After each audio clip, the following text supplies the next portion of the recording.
see if I can figure out how to do Hello, one for and welcome everyone to In Time. My name is 𝗢𝗍𝐼𝐧 and with me today is 𝐓𝐢𝐬𝐴𝐺, and we are going to be talking with Commander Lance McMillan. Commander, how are you? I am doing great. How are you? Doing pretty well, thank you. It's good to see you. It's been a little while. Yeah. You, I guess, when you decided to have your Thanksgiving plans, your new best buddy, Nick, wasn't included. No letter. No, hey, stop by for some Thanksgiving. No. All right. Well, next time. Tomorrow, 1 p.m. Eastern, we're going to have Operator Starsky. He is scheduled to come on. We've had difficulties. He is in a war zone. Their infrastructure is being targeted. He goes to actually amazing lengths to try to connect with our show and other shows that he does, but he can't always do that. The internet across Ukraine is down to 20% of normal reliability, and power is down. I forget what percentage. I think it's over 80% of the country, if I recall. McMillan will know those numbers better than I. Yeah, so it's things are tough, and unfortunately, there is now evidence that they may be preparing for a significant increase or significant escalation in the war, that Russia may be preparing for that. So let's break that down. Let's talk about that a little bit. Hopefully everyone will have a better idea of what's going on and be prepared to ask Starsky when we see him tomorrow. It's a delight having him, aside from the fact that he's had a great sense of humor and a gentleman, really sweetheart of a guy. He also is right there in Ukraine. He is living it. His friends are all on the front lines. He sees it every day. I think last week he attended 5 funerals, and we're lucky that he's willing to talk to people, and we're lucky that we are among those people. And hopefully, anyone who wants to know more about it, make sure you come tomorrow, 1 p.m. Eastern, and so we'll hopefully have an educated audience as to what has been happening up until this point in Ukraine. So, Commander McMillan, I have a couple of questions, but before that, is there anything big that you think we should know about? I am going to ask, obviously, about the what we know about the current attacks, which are already an escalation in terms of the missiles and the bombers. Is there anything else that you think? Well, I'll tell you what, instead of doing this, Yeah, I was going to say, why don't you just start in on that, and then I will add in my observations. Wait, so I shouldn't go backwards. That's a novel place. Why am I going backwards with this? So let's ask the questions that we actually have and then open it up. What a novel idea. We've heard reports that Russia is making a brand new and significant effort to prepare bombers for what appears to be strikes inside the Ukraine. What can you tell us about that?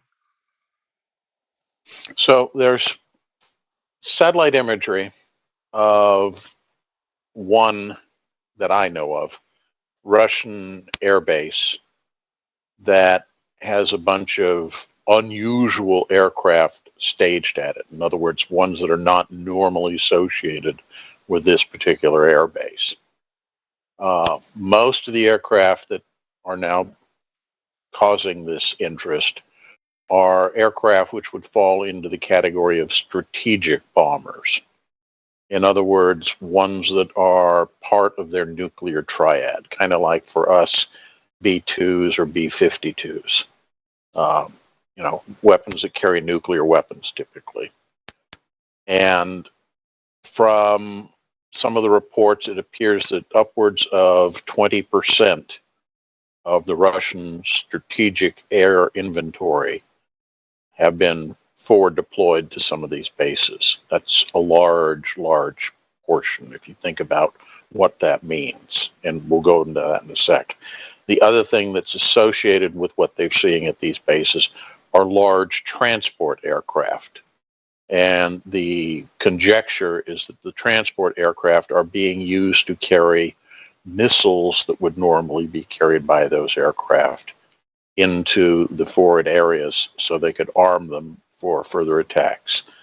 Now, most of those missiles are designed for deploying, strategic weapons, for firing nuclear tipped missiles. But it's fairly easy, and the Russians have been doing this for some time, to take what are missiles normally associated with nuclear weapons and reconfigure them so that they operate with conventional warheads. And they've been using those to attack the infrastructure inside Ukraine. So one of the thoughts is that this staging of these aircraft to forward airfields is a indication that the Russians are preparing to escalate the amount of bombing they're doing of Ukrainian infrastructure. That's definitely a possibility.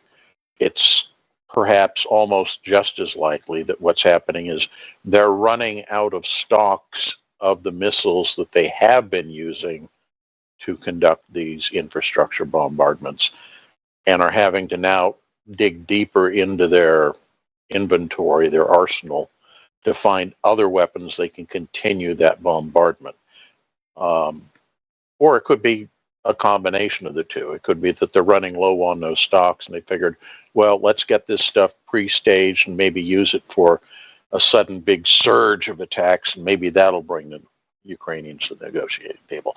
That's speculation at this point. But what we do know is that they are bringing in aircraft and presumably the missiles associated with those aircraft, which have heretofore not been deployed in areas where you would expect to see them used against Ukraine.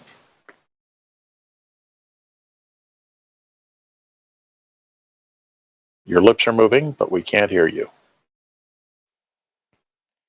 My wife has repeatedly asked for a mute button. I have not agreed to the installation of such. I sleep with one eye open, aware of the fact that I may wake up and there's a big, but anyways, that could be misinterpreted very badly. Oh, yes. We heard 2 weeks ago that they dramatically increased the number of missiles and rockets that were going into Ukraine, and it was specifically targeting infrastructure. It appears as if they increased it then again this week. Is there any signs that they're going to continue to escalate this, or what's the status of the infrastructure? Are there still targets that they would? Oh, yeah. And, the Ukrainians keep rebuilding and repairing what's damaged, but, they just keep retargeting and hitting the same targets over and over, as well as ones that they haven't hit yet. I think they started out by targeting the low-hanging fruit, so to speak, the ones that were closest to the Ukrainian-Russo border, that they could hit with lower range missiles, and then they started lobbing them deeper and deeper to get more effect. I think the key indication here is what's really going on is the Russians have figured out that they cannot achieve a victory on the ground. And the only way they can achieve something that resembles a victory is by causing so much terror and suffering inside Ukraine that Zelensky, the Ukrainian government, the Ukrainian people, however you want to word it, are compelled to come to the negotiating table and at least give Russia some of what they wanted to get out of this. Both sides are certainly making noises about no concessions, here's what we want. And, in one case, for the Ukrainian side, it's we want Russians gone, we want reparations, etc. And the Russians are saying, yeah, we want the Ukrainian government eliminated entirely, and we're going to replace it with a much more, cooperative and friendly bunch of people. Yeah, that's going to happen, dudes. Yeah, so let me just understand. The Russians' negotiating position is we want the elimination of Ukraine. Yeah. Okay. Effectively, that's what it is. Both sides are saying, screw you, we're going to get it our way or no way. And with the Russians being unable to do anything to achieve those goals on the ground, They're now starting a blitz, air blitz, kind of like what the Germans did against England in 1940, because, well, we can't drive our tanks across the English Channel.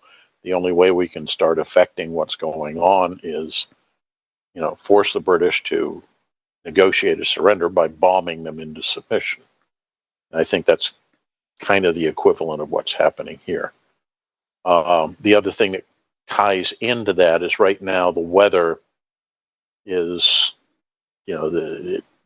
not conducive to ground operations. So yeah, there is some fighting at the front, primarily in the center sectors, and it's mostly, trench warfare of Great War, Battle of the Somme style stuff. Infantry, not armored vehicles, doing most of the fighting. And that's because trying to operate vehicles in the mud because of all the rain that's falling, and the temperature fluctuations mean if it snows, then the snow melts, and all of this is turning the ground into a giant morass. So it's really hard to try to conduct a ground offensive when you can literally only go down the road, because the moment you get your vehicle off the road, you're sunk to the hull of the vehicle in mud. You can't get any traction. You bottom out. When the temperature falls consistently below freezing, would there be a pickup in fighting at that point? I would think that there would be, but based on some comments we've heard from both Starsky and some of the other people that we've been chatting with, it does not look like they're getting that many lengthy hard freezes in that area anymore. Most of what they get are, temperate snowfalls that will stick around for a few days and then go away. You get a light freeze that freezes the top surface of the ground, but everything below is still relatively wet. We have 2 super chats, so let me get those. That Indian dude for 20 Australian dollars. Hey guys, first live stream here. I am an Indian immigrant to Australia. I disagree with the current Indian government and the nationalist cheerleading of Russia. But if you know Modi, the Indian Prime Minister, not a surprise. Yeah. Yeah, now, I know China has been sort of backing off. More than sort of. They haven't come out and condemned or attacked it, but they've made it crystal clear that, nuclear weapons can't be used by anybody anywhere, and it was clear everybody knew what they were talking about. And they're certainly not cheerleading. I haven't heard much on India recently. What was, if you recall, India's current position on this? I know it wasn't positive, but... They stopped short of an outright condemnation. And I think in part it's because they don't want to close a door that they might be able to wedge their foot in if they want to renew the arguments over Kashmir and such. And Modi uses those kind of nationalist drum thumping to keep him in power. Well, last time they got into ahead. it with Pakistan, they authorized deployment of nuclear weapons. At least the claim was that they had authorized, whether it's complicated, but they authorized release of nuclear weapons, or they passed that authority to the commanders in the field as they were engaging with Pakistan. So the thinking is, if something like that happens again, they want to be able to have the moral authority, I guess, to issue such orders or instructions again. Is that it, or that may be part of it? I can't really say with any authority. That's not a theater we monitored with a whole lot of closeness. We were interested in Pakistan simply because it had joined the common border with Afghanistan. But the other side of that border, the Indo-Pakistani border, was kind of like, yeah, we know it's there, but we'd like to pretend that we have nothing to do with it. Of course, I lived in India for 4.5 years, and I was there during one of the Indo-Pakistani wars. Actually got bombed in New Delhi. Oh, wow. Yeah, the Pakistanis had 3 Canberra long-range bombers that we had sold them. They were the only aircraft in their inventory that would reach as far as Delhi. And so every night, whichever ones of those 3 were operational would be loaded up with relatively light bomb loads, because they couldn't load the heavy bombs on them because they couldn't fly that far. And they'd send them over, and it's basically a nuisance bombing raid. And when the sirens would go off, my parents would get all excited, and we'd all get into the master bedroom and into the concrete room and under a mattress, and we'd wait there until the all clear sounded. Everything. May I ask how old were you? That would have been probably when I was 5 and 6, maybe 6 and 7. I thought my childhood was tough. I wasn't getting bombed. Damn. Okay, note to self: don't ever fucking complain about my childhood again. Oh. Well, I mean, it's back in the era where they were showing kids in school videos of, if a nuclear bomb goes off outside your window, hide under your desk. This is before either India or Pakistan had nukes, so that wasn't an issue. So, that Indian dude, thank you very much for your super chat. We really appreciate it. We get demonetized most of the time.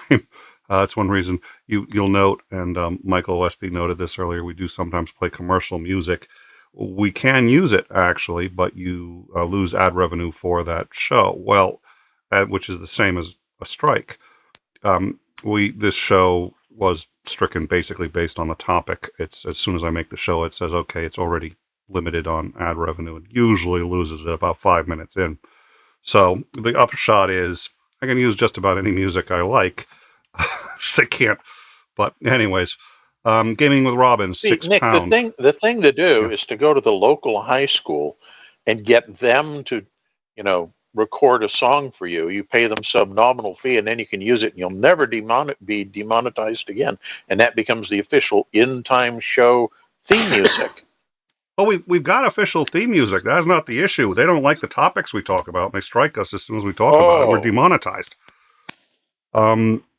Half our shows are demonetized no matter what the music is. So I was talking with Titan one day about it.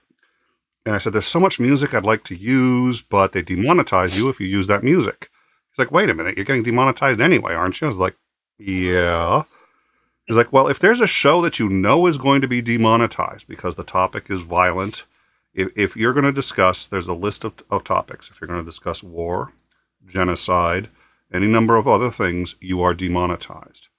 And I, in part, understand it. I do. Because not a lot of advertisers want to advertise on shows that are doing that. Now, there are some, but they don't bother filtering it. They're just like, oh, that's it, demonetized because of the adult nature of the conversation. So he's like, well, fine.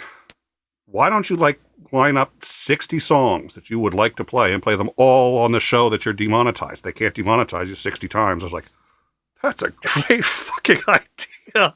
So on any shows that we know are going to get demonetized, I can play whatever I want. There are some exceptions, and we're careful about those exceptions. But as long as I know which ones I can play almost any commercial song. Anyways, so because of that, and What? So you're crushing my dreams of a high school band playing "Hang On, Sloopy" for our opening theme. Hold on to that dream, Xander. Just hold on to that dream. We will find a way. Bring a little nostalgia back. So we that's why we really appreciate people who become members and people who become who do super chats, because we lose a significant portion of revenue we'd otherwise get simply for the adult nature of the conversations. That's it. If we had unboxing videos, we'd be fine. we don't. What does that say about the state of YouTube, that they're encouraging people, if you want to try and make a living on, content creation, that you essentially have to go to, you can't deal with anything of an adult nature. You have to do unboxing videos or, cat videos. And that's the only thing that makes money, or those horribly annoying ones. It's like, oh my God, what's going to happen next? And they go on for 20 minutes going, well, just wait, it's going to get good. Well, watch this. This is going to be awesome. And it's like, when you get to the end of it, you're like, okay, I just spent 20 minutes of my life watching this video that you could have done in literally 1 minute without all of the, wait, it's coming, bull crap. Yeah. Yep. Not that I'm bitter about that, but yeah, well, those minutes I'll never get back. Yeah, so am I. Well, I get it that also in part the FCC, it was started about 2 years ago. The FCC came on hard and said your content is dangerous if it's seen by children, and so they there's more money in the children market, so they're slowly trying to push everybody else out. But all that notwithstanding, that's why we appreciate members. That's why we appreciate super chats and patrons. And along those lines, Gaming with Robin has super chatted. Certainly not for the first time. £6. Question for McMillan.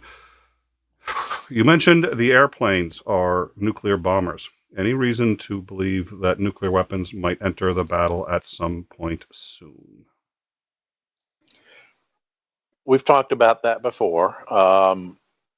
I still think there is a reasonable chance, not a large one, but a reasonable chance, that before this is all over, the Russians will use 1 or 2 nuclear weapons in Ukraine as an exploratory measure to see, is NATO really serious about, if you use them, we will spank you. I'm pretty certain that behind closed doors, on unsecure telephone calls and so forth, everybody in the Russian command system has been told with no uncertain terms, if you guys drop a nuke in Ukraine, we're coming in. It's game over. So if it happens, it'll be one of those Götterdämmerung type of scenarios where Putin's deciding, well, the nationalists are coming to take my head. I'm just going to do this to see if it will save me in the last second. Something along those lines. So it's possible. But are these the aircraft they would use to do that? No, I don't think they would. These are strategic level aircraft. They're a very both expensive asset to use in a situation like that. So you're putting them at great risk over an area where you don't have air control. I can't see them doing that. It's much easier to take some sort of IRBM system and use that. It achieves exactly the same effect you are trying to achieve with an aircraft and gets it to the target with a lot less risk of losing a significant asset. So I think that if that happens, that's the likely way they'll do it, or they'll just stick it on some tactical fighter bomber and do it that way. You don't need to use these strategic level assets to deploy a nuke into Ukraine. Those assets are what they are because they have the range to fly from Russia to the continental United States or deep into Europe. Could you? And that's why. Could you define? I think we got it. But could you define maybe for everyone the difference between, say, a strategic bomber and a tactical fighter?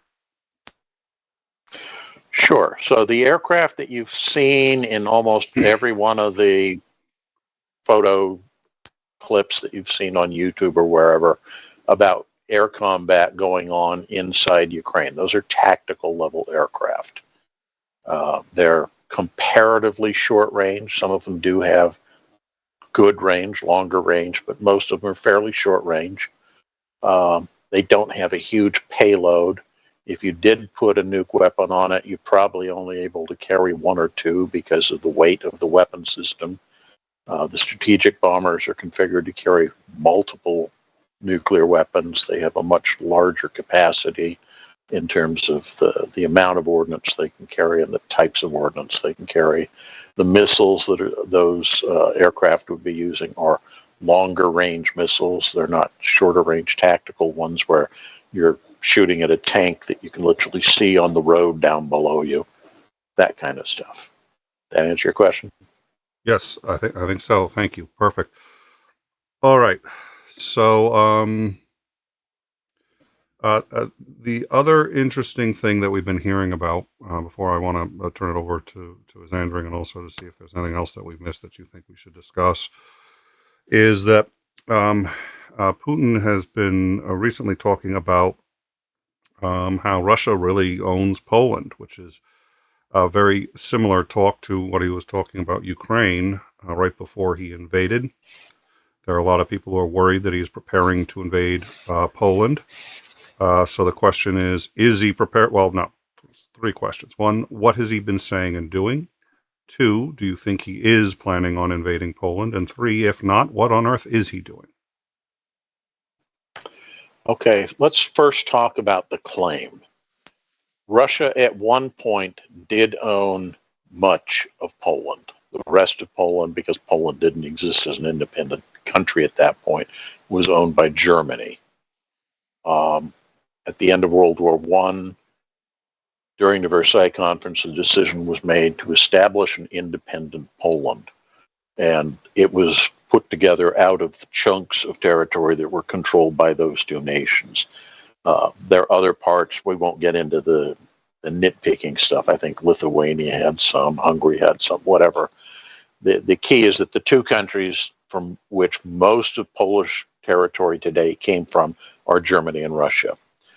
One of the things the ultranationalists in Russia are doing is trying to say that the claims that they have had to any territory once controlled by Russia are still legitimate claims today. And yes, that does include Alaska, for example. Oh, yes. Some of the ultranationalists have claimed that they should take back Alaska because it's Russian territory. Remembering, of course, in case you don't know your American history, Alaska was purchased from Russia, and Russia actually had colonies. And if you go to Alaska these days, you can still see some of the residual effects of the Russian colonization of that area in terms of old Russian Orthodox churches up and down the coast of Alaska. So that's one of the things that's being claimed, is that, you know, all of whatever Russia once had is actually Russian territory and should be again. And in extreme case, wasn't there, I think, I don't remember if it was Sarah Palin or Michelle Bachmann, but one of them at one point was being an apologist for Russian expansion and said, well, it was once Russia, and so it should all go back. And it's like, well, by that you realize that Palin's going to be the senator from Russia. Yeah. And it's like, it's fascinating how these, okay, sorry. I didn't, because I'm just like, the mental gymnastics that they go through to get to where they are truly incredible. The only thing I can think of when they're saying, well, Alaska used to be part of Russia, and we should really claim back to that again. And the only thing I can think that comes to mind immediately, anybody who mentions that, is, yeah, well, fuck around and find out. Yeah. So, Xandring, there's a conference of conservatives. It's going to have I forget who's attending, but it's everybody you'd expect, including Mike Lindell, what's his name, Steve Bannon, a whole bunch, and it's a national. Here's what I think we need to do. We should have a show, like an Olympics show, because it was the mental gymnastics comment that he said, we'll have an Olympics to see who has done the most aggressive mental gymnastics, and we will watch their stuff. We'll have, like, You get a card. I think we should do this. I'm going to start figuring out how to do this. We'll have a jury. Bullshit bingo. Exactly. And we'll give a gold to whoever has done the most mental gymnastics. I like this plan. All right. So you had been saying, their argument is, yes. Right. The argument, and I don't know if it's necessarily Putin's argument, but the argument that the ultranationalists, who were kind of, if you haven't ever heard of Alexander Dugin before, it's worth just reading up a little bit on the guy. He's kind of their father confessor. He's where a lot of the wacky ideas that the ultranationalists have latched onto in Russia come from. Anyway, that group, maybe Putin's saying this stuff to mollify them because honestly, they are his primary threat inside the Kremlin. The moderates are very unlikely to actually try to stage a coup and oust him. It's just not in their nature.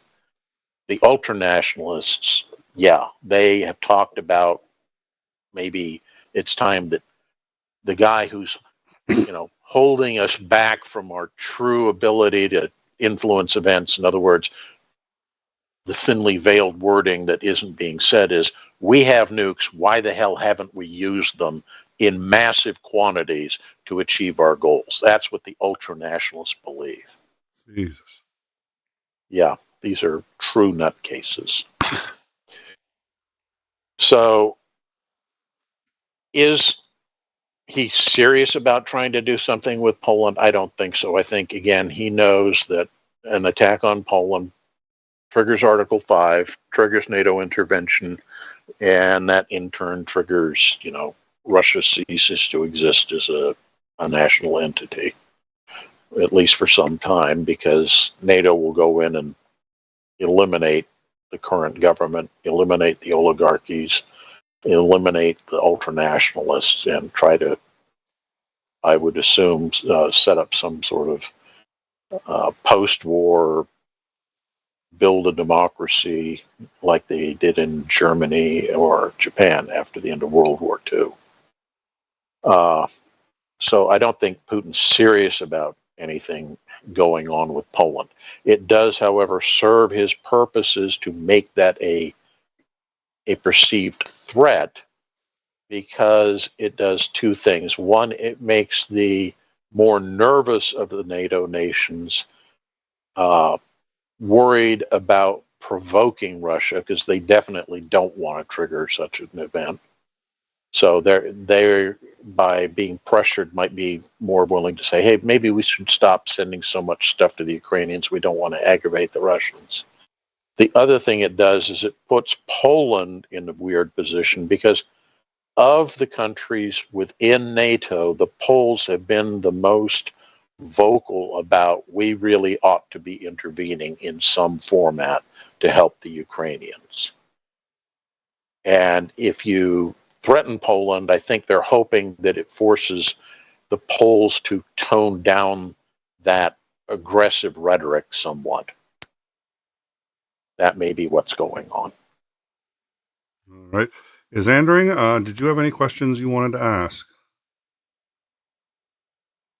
We keep talking about kind of the stuff that's maybe being threatened, and I have a really hard time believing that any somewhat sane person, I mean, even if they're insane, if they have any kind of grasp of tactics whatsoever, or maybe not tactics, but strategy whatsoever, nobody is going to attack Poland.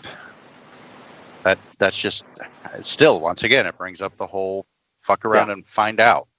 It's like if they attack Poland, actually were to attack Poland, Russia now loses the war, period, end of discussion.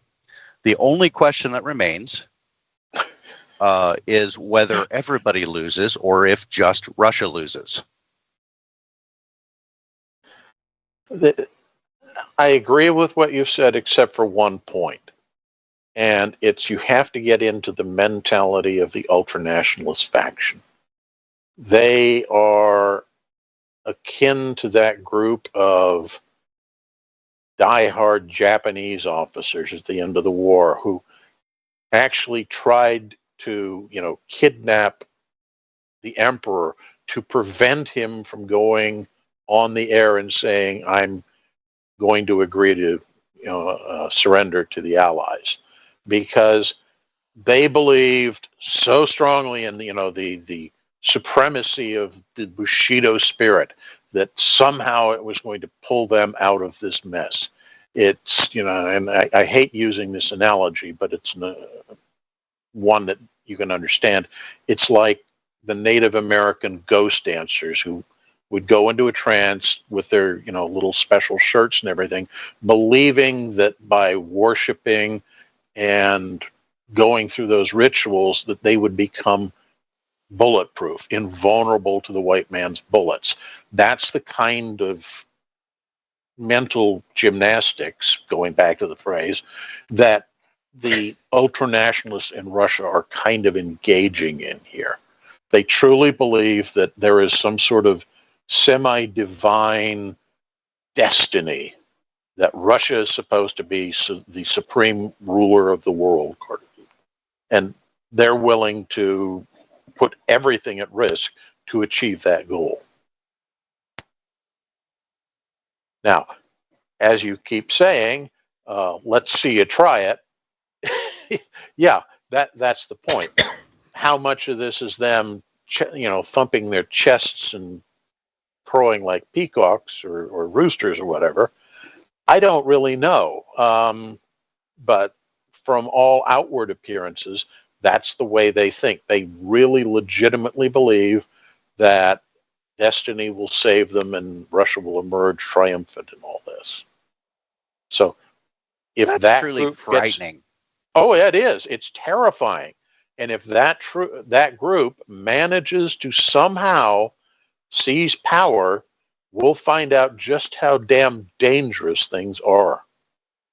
We will be in the unique position of wanting Putin back. Yeah, exactly. I mean, Putin may be dangerous and a bad dude, but he's at least semi-rational. These guys, there's not a brain cell between the bunch of them.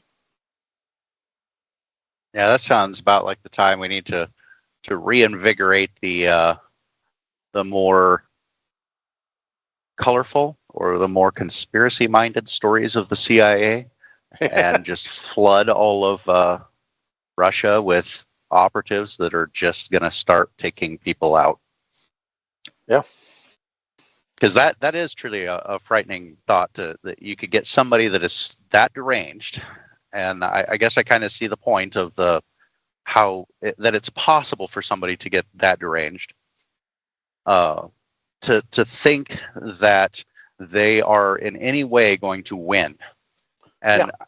I mean, maybe they could be kind of like the 𝗲𝗲𝐻, to stick with kind of the World War II references, where they know they can't win, but they know that they can make everybody else lose too.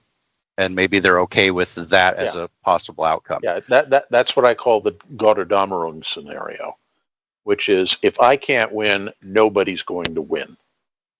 And that's one of the possible outcomes here. In this case, and this one just kind of slapped me in the back of the head, reminding me about it. It's kind of like the Crusaders, who set out to do something that no rational person looking at the force ratios, the distances, the logistics, the reality, the politics, etc., would have said would have been possible.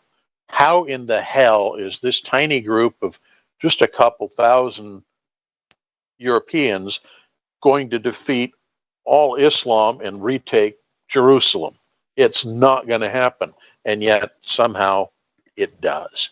And I think that's the mindset these guys have, is that kind of crusader mentality of, it's just going to happen. Fate will intervene. Deus 𝗲𝗏. God wills it. Did you have any other questions, Andrew? I'm not really. I've got some curiosity questions I think I'd like to ask. They're kind of off topic though. I'm not sure they would be quite proper to ask Operator Starsky, but otherwise I'm trying to think. It's like everything's been going on, and I'm kind of surprised that Russia didn't stick mostly after their initial kind of failure to take Ukraine in the first week. I'm kind of surprised that they didn't pull all of their troops back to their strongholds and then just start bombarding the country. I mean, because that's what the U.S. would do. Yeah, they wouldn't have sent in their troops in the initial volley. They would have just sent in air power, and I'm kind of surprised Russia didn't do that. It seems like they're learning, though. Yeah, but I think part of what's going on, or what went on, is they were so convinced that this was going to be, the happy Anschluss of Austria by the Germans in 1939, where, you roll in and you're met by cheering crowds throwing flowers at you. And when it didn't happen, then it's like, if we just keep going, it'll happen. We'll win. We're so much tougher than they are. We're so many more of us. We're so better equipped. And as it just kept not happening, it's like a bad gambler who has a losing hand and keeps raising the bet, hoping that the other guy's going to back out. And the other guy's looking at his hand and saying, I got a royal flush, and I know the best you've got is maybe a pair. Sure, keep raising the bet. I'm happy with that, dude. All right. Well, so before we wrap this up, is there anything else that you can think of that we missed, or that you wanted to discuss, Commander, before we call it a night?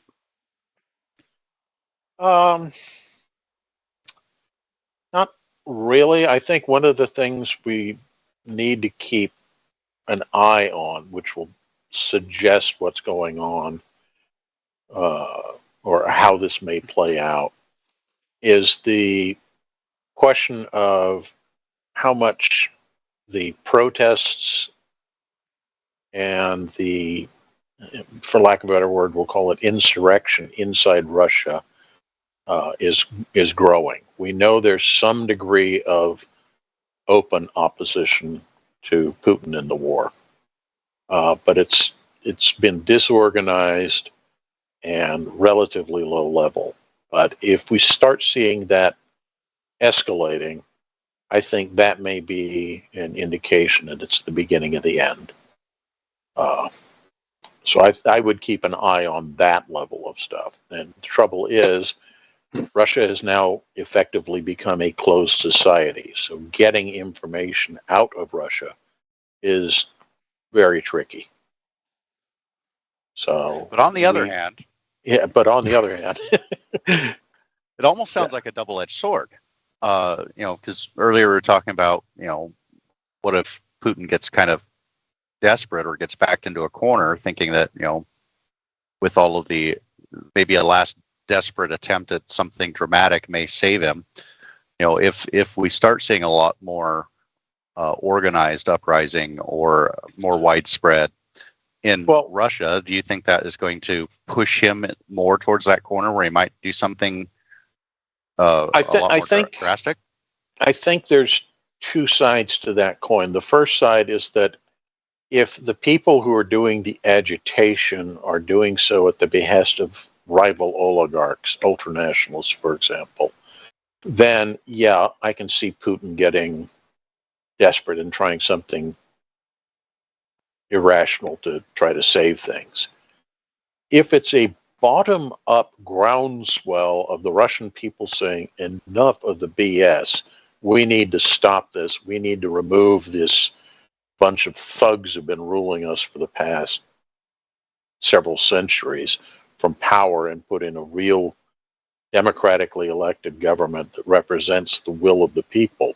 If that's the case, Putin might, instead of trying something rash and desperate, simply try to find a way to take his ungodly amounts of money that he's accumulated over the decades and find a nice, comfortable exile to go to. So, which do you think is likely to happen? Or what are more likely to happen than the other? Personally, I don't see the groundswell from the bottom occurring, because you really have difficulty finding any time in Russian history when something like that has occurred. Change either comes about through foreign pressure that forces the change, or by, in the modern context, we'd call them rival oligarchs rising up and overthrowing the existing government to place themselves at the head of the structure. That's the most common form of governmental change you see in Russia, is somebody basically staging a palace coup. So I think that's more likely, but we can always hope against hope that, you know, the better solution for everybody, and it sounds bizarre to say it in this way, but especially for the Russian people themselves, is for that groundswell from the ground up. I know there's a tendency these days for a lot of people to, you know, demonize the Russians, and I don't think it's entirely fair. I think it's fine to demonize the Russian government or governments that have gotten to this point, but the Russian people, I don't think are horrible people. I think they're just, they've been in so long in these horrible, unpleasant, unfortunate circumstances that they don't know how to find another way to do things than obey the orders that come down from above. A view, by the way, echoed in large part by Operator Starsky, who has said more than once that you know, there are plenty of good Russians, and he does not hold the people at large responsible. And this is a man who has lost a lot to Russians in a very short period in the last year. So yeah. All right.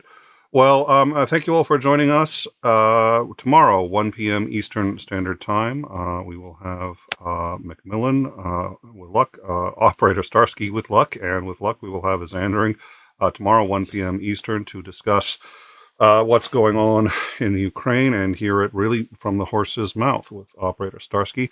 We have a Discord. Come join us on that Discord and find out. We're covering the fueling of the aircraft. We're covering any number of things. We're covering that remarkable explosion, 5 of President Biden's vehicles, all 5 that were rented by Biden over the weekend for his trip on to Nantucket, I think it was, exploded about 12 hours after he returned those vehicles, all 5. We think at this point it's try to be a little careful because, you know, it's like there's propaganda, yada, yada. At this point, I do think it's credible that, believe it or not, it was a battery failure. But we're covering that on the Discord. We're going over, you know, all the other news, and we also discuss gaming, philosophy, psychology, whatever you want. There's a channel for it, so I hope you will join us. Thank you again to our super chatters. It really does help, and we appreciate it. And we look forward to seeing you all tomorrow, 1 p.m. Eastern. My name is Nick. Thank you muchly, and see you tomorrow night.